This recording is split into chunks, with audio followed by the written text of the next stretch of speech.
এবার একটু মধ্যপ্রাচ্যের যুদ্ধের কথায় আসি। শুধু তো যুদ্ধটা মধ্যপ্রাচ্যে যে সীমাবদ্ধতা নয়, দেখুন একদিকে ইরান, অন্যদিকে ইসরায়েল, আমেরিকা, এই মধ্যপ্রাচ্যে জুড়েছে পশ্চিম দুনিয়াও। এবং আমরা দেখছি হামলা পাল্টা হামলায় রক্তাক্ত ইরান, রক্তাক্ত ইসরায়েল, যে ছবিগুলো আমাদের সামনে ধরা পড়েছে তছনছ। পশ্চিম এশিয়ার একাধিক দেশের একাধিক শহর ইরানের বিরুদ্ধে একযোগে অপারেশন, ইসরায়েলের অপারেশন লায়ন্স রোর ও আমেরিকার অপারেশন এপিক ফিউরি। ইসরায়েল আমেরিকার যৌথ অভিযানের পাল্টা জবাব দিচ্ছে তেহরানও। অপারেশন ট্রুথফুল প্রমিস 4-এ মধ্যপ্রাচ্যের বিভিন্ন দেশে মার্কিন সেনাঘাঁটি লক্ষ্য করে হানা ইরানি সেনা। ইসরায়েলের পাশাপাশি দুবাই, কাতার, বাহরিন, ইউএই, সৌদি আরব, কুয়েত, পাকিস্তান পর দেশে মার্কিন ঘাঁটি লক্ষ্য করে মিসাইল। খামেনেইয়ের মৃত্যুতে আরও ভয়ঙ্কর মোড় নিয়েছে মধ্যপ্রাচ্যের মহারণ। মধ্যপ্রাচ্যের অন্যান্য দেশ এখনো জল মাপলেও ইরানের হামলার নিন্দা চলছে। আর পরপর মিসাইলের জবাব দিচ্ছে আমেরিকা, ইসরায়েলও। দুপক্ষের হানা পাল্টা হানায় রক্তাক্ত মধ্যপ্রাচ্যের একাধিক দেশ।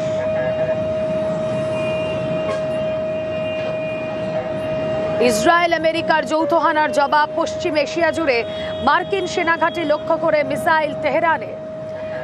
পর ক্ষেপণাস্ত্রে তছনছ একাধিক শহর। সৌদি আরবের রিয়াদে মার্কিন দূতাবাসের ড্রোন হানা।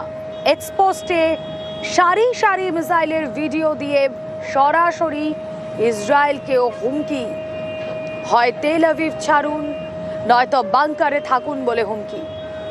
ভোর হতে তেল আভিভে পর ক্ষেপণাস্ত্র। যদিও হাত গুটিয়ে বসিয়ে নেই ইসরায়েলও ইরানের বন্ধু হিজবুল্লাহকে শিক্ষা দিতে লেবাননে হানা, হিজবুল্লাহর অর্থনৈতিক সেন্টারে হানা। মুহূর্তে ধসে পড়ল সেই বহুতল। ইসরায়েলের হানায় নিহত কমপক্ষে 52, জখম 154।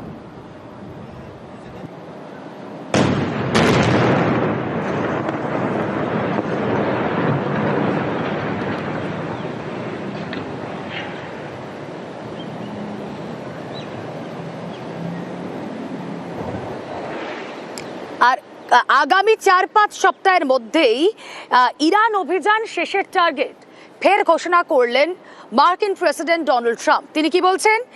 ইরানের ক্ষেপণাস্ত্র পরিকাঠামো ধ্বংসই তার চ্যালেঞ্জ।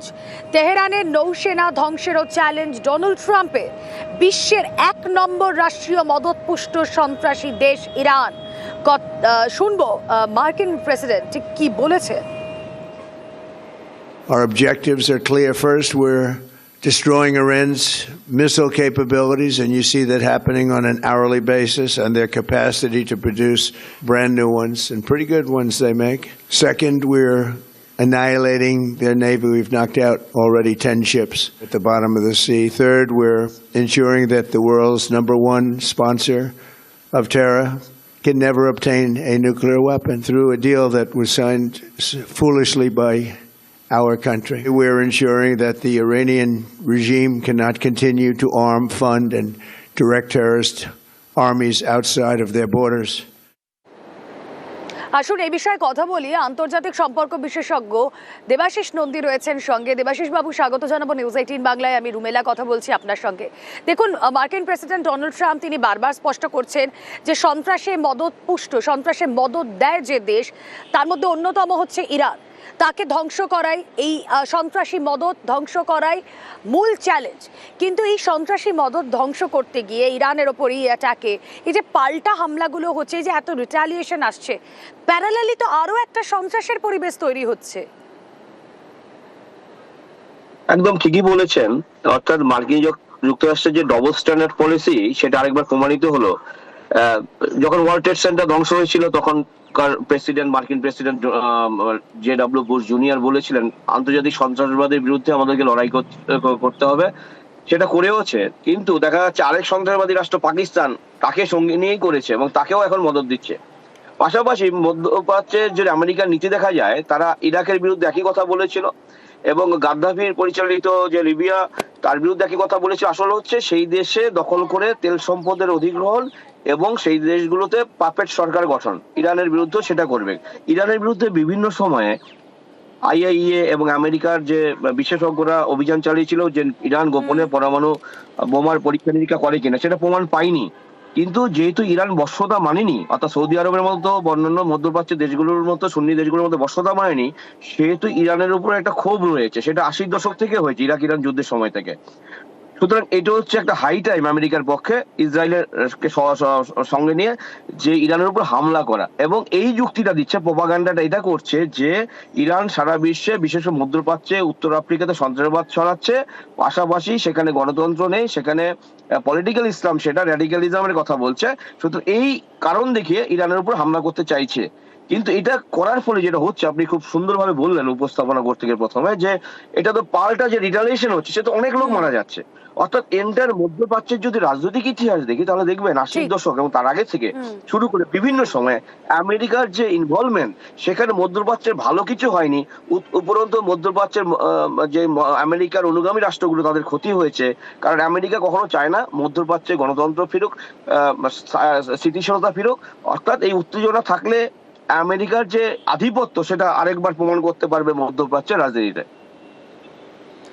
অনেক ধন্যবাদ আপনাকে। আমরা কথা বলছিলাম, আন্তর্জাতিক সম্পর্ক বিশেষজ্ঞ দেবাশিস নন্দী ছিলেন আমাদের সঙ্গে। যে পরিবেশ, যে হামলা, পাল্টা হামলার পরিবেশের কথা আপনাদেরকে বলছি, আরও কিছু ছবি আপনাদেরকে দেখাবো। মধ্যপ্রাচ্যের মহাযুদ্ধের আজ দেশে দেশে ছড়াচ্ছে, এই কথাটাই বলছিলেন আন্তর্জাতিক সম্পর্ক বিশেষজ্ঞ।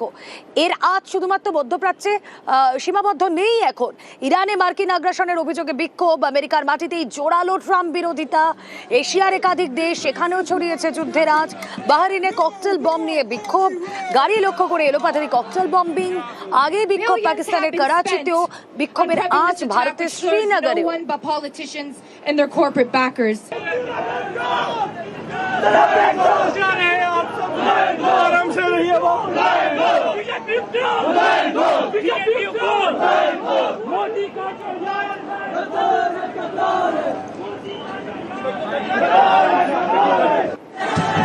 अमेरिकी कौंसल खाने को आग लगा दिया है। अमेरिकी कौंसल खाने कराची को आग लगा दिया है।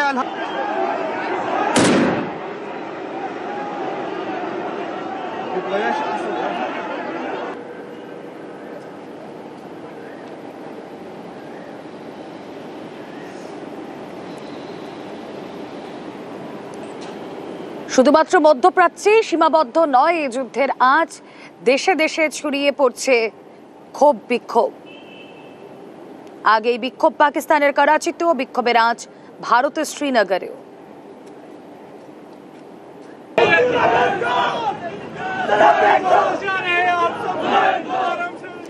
এই যে বারবার বলছি, এই যুদ্ধের আজ শুধুমাত্র মধ্যপ্রাচ্যে সীমাবদ্ধ নেই, বেশ কয়েকটা দেশ এর মধ্যে জড়িয়ে পড়েছে। কেন জড়িয়ে পড়েছে? তার তো একটা কারণ রয়েছে, পক্ষ নিচ্ছে। তার কারণ এটাই যে প্রত্যক্ষ এবং পরোক্ষ প্রভাব রয়েছে এই যুদ্ধে, যার ফল সুদূর প্রসারী।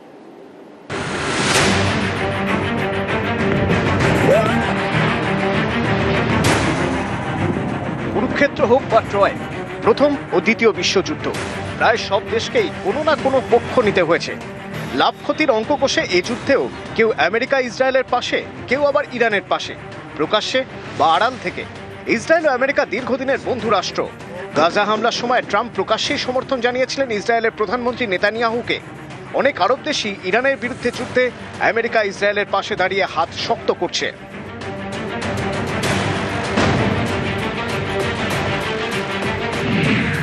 সৌদি আরব, কাতার, সংযুক্ত আরব আমিরশাহী, বাহরিন, কুয়েত আগে থেকেই আমেরিকাপন্থী। তারা সরাসরি ইরানকে একঘরে করে ফেলতে চাইছে। ফ্রান্স, জার্মানি ও ব্রিটেন জানিয়েছে ইরানের পাল্টা হামলা থামাতে তারা আমেরিকা ও ইসরায়েলের সঙ্গে কাজ করতে প্রস্তুত।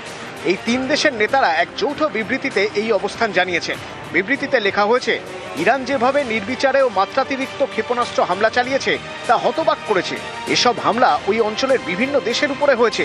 এমনকি যেসব দেশ আমেরিকা ও ইসরায়েলের প্রাথমিক সামরিক অভিযানে জড়িত ছিল না, তাদেরও নিশানা করা হয়েছে। আমেরিকা ইসরায়েলের পাশে দাঁড়িয়েছে বেলজিয়াম, কানাডা এবং ইউক্রেন।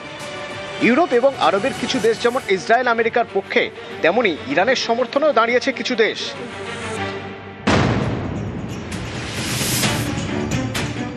রাশিয়া এবং চীন বরাবর ইরানের বিভিন্ন সিদ্ধান্তে প্রকাশ্যে বা পরোক্ষে সমর্থন জানিয়েছে। রাশিয়া ইরানকে রাডার সিস্টেম এবং মিসাইল সরবরাহ করে। খামেনেইয়ের হত্যার পর তীব্র প্রতিক্রিয়া জানান রুশ প্রেসিডেন্ট ভ্লাদিমির পুতিন। দেখেন, খামেনেই ও তার পরিবারের সদস্যদের হত্যাকাণ্ডের ঘটনায় গভীর শোকাহত। এটি একটি নৃশংস অমানবিক কাজ ও আন্তর্জাতিক মানবাধিকার আইনের প্রতি চরম অবজ্ঞা। চীন ইরানের সঙ্গে কৌশলগত অংশীদারিত্ব বজায় রাখে এবং মূলত কূটনৈতিক সমাধানের পক্ষে কথা বলে। তুরস্ক ইরানের কৌশলগত বন্ধু দেশ। ইরানের পাশে আছে উত্তর কোরিয়াও। ইরানকে অস্ত্র দিয়ে সমর্থন করে নরওয়ে, কৌশলগত সহায়তা করে পাকিস্তান। তবে ইরানের সবচেয়ে বড় শক্তি হল মধ্যপ্রাচ্যের বিভিন্ন মিলিশিয়া গোষ্ঠী। এর মধ্যে রয়েছে লেবাননের হিজবুল্লাহ, ইয়েমেনের হুথি বিদ্রোহী, গাজার হামাস, ইরাকের পপুলার মোবিলাইজেশন ফোর্সেস এবং ফিলিস্তিনি ইসলামিক জিহাদ, যাদের মদতে আমেরিকার সেনা ছাউনিগুলোর উপর হামলা চালাচ্ছে ইরান।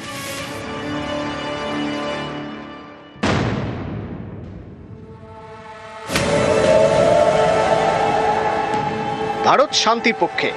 মধ্যপ্রাচ্যে অশান্তি যত বাড়বে, ভারতেও তার প্রভাব বাড়বে। তাই দুই পক্ষকেই যুদ্ধ থেকে বিরত থাকতে আবেদন করেছে ভারত। ইসরায়েলের প্রধানমন্ত্রী বেঞ্জামিন নেতানিয়াহুকে ফোন করেছেন ভারতের প্রধানমন্ত্রী নরেন্দ্র মোদী। সে কথা জানিয়ে সোশ্যাল মিডিয়ায় লিখেছেন, ইসরায়েলের প্রধানমন্ত্রী বেঞ্জামিন নেতানিয়াহুর সঙ্গে ফোনে কথা হয়েছে। বর্তমান পরিস্থিতি নিয়ে বিস্তারিত আলোচনা হয়েছে। সাম্প্রতিক পরিস্থিতি নিয়ে ভারতের উদ্বেগের কথা জানিয়েছি এবং সাধারণ নাগরিকদের নিরাপত্তাকে অগ্রাধিকার দেওয়ার কথা বলেছি। যত দ্রুত সম্ভব এই যুদ্ধ বন্ধ করারও কথা জানানো হয়েছে ভারতের তরফে। News 18 Bangla.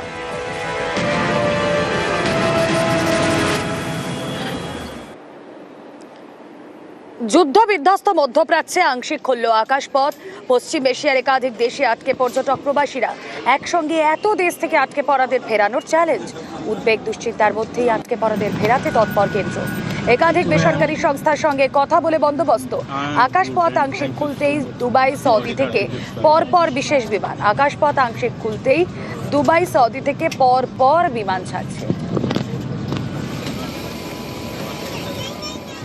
Thanks to the UAE authorities for starting the flights. We just boarded the flight to India, Bengaluru. This is one of the first few flights which have started, and UAE has started. I believe even Abu Dhabi has started the flights. As of now, I'm pretty excited that I'm going back home. Welcome on board to this flight to Bangalore. This is the first flight? It was very scary and also exciting. The airlines moved us to a 5-star hotel, and there were so many explosions happening around that hotel. It was pretty scary. So we're finally happy that we're back in India. We landed in India. I was so scared until the flight landed as well.